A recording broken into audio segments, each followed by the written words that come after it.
the cruise passengers above,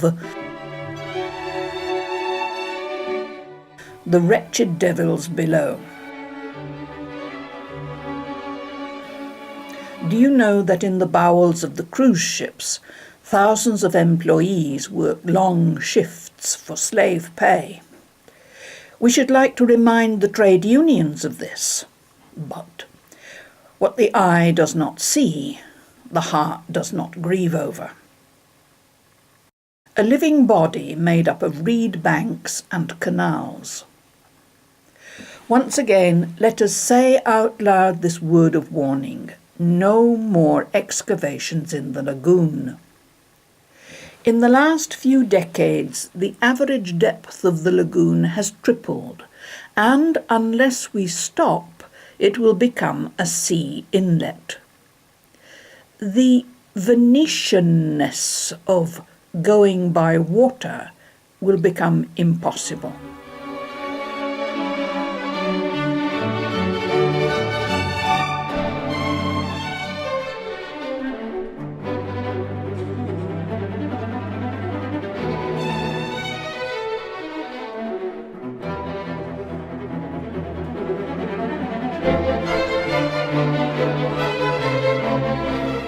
Two ports. It is said that if Venice loses its cruise port, thousands of jobs will be lost, the ancillary industries will collapse, and the firms connected to maritime traffic will go bankrupt. Quite the contrary. We say that employment will double. Venice will have two ports, one for vessels compatible with the lagoon, the other on the outskirts of the lagoon for the massive cruise ships. As a consequence, new investments and an increase in the jobs available. Seriously, it is well known that the cruise ship companies have undertaken to use fuel with a sulfur content of less than 0.1% when the ships enter the lagoon. We do not believe them.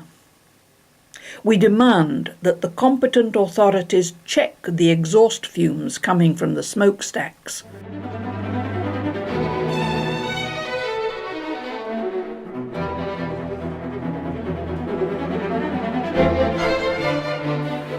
This operation can be done. The technical instruments exist. We have seen them in operation. It is Venice which must lay down the rules. Venice is a priceless treasure contained within a similarly precious casket, the lagoon. We Venetians are custodians of our city on behalf of the rest of the world. Is it possible that Venice and its lagoon must adapt themselves, must be threatened, must be distorted only to satisfy the interests of the cruise companies? Or is it more civilized, more culturally compulsory to put the conservation of this jewel before everything else? Venice offers beauty and pleasure, while it finances itself through a welcoming reception, maintenance, and services.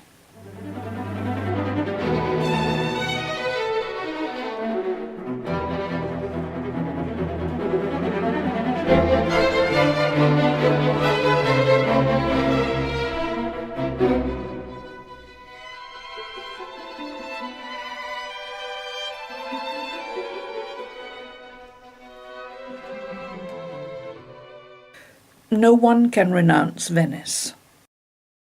When these declarations are not economic terrorism, they are willing propaganda in bad faith.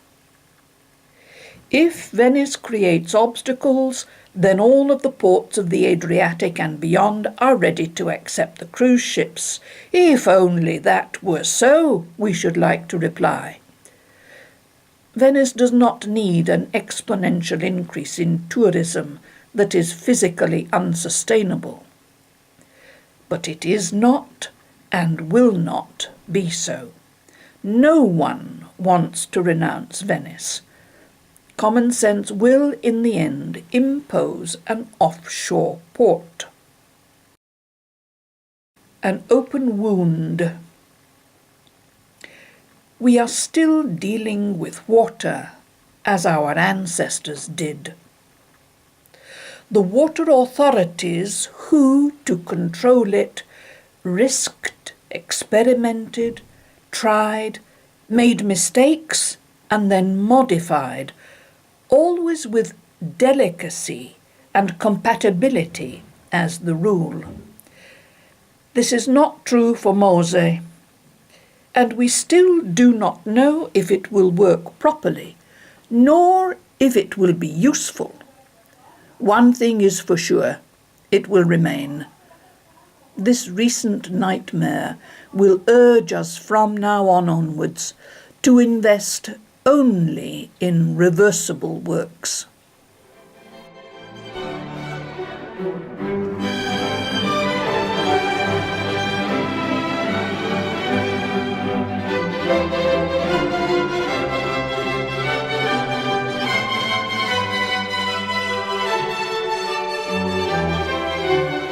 We must stop the vandalistic sacking of the city. In Italy, those who govern us exercise the art of playing for time, which exonerates them from giving firm replies and favours the interests of powerful friends. They cannot even be bothered to carry out the objectives which would comfort and mitigate a line of action, in our opinion, reactionary.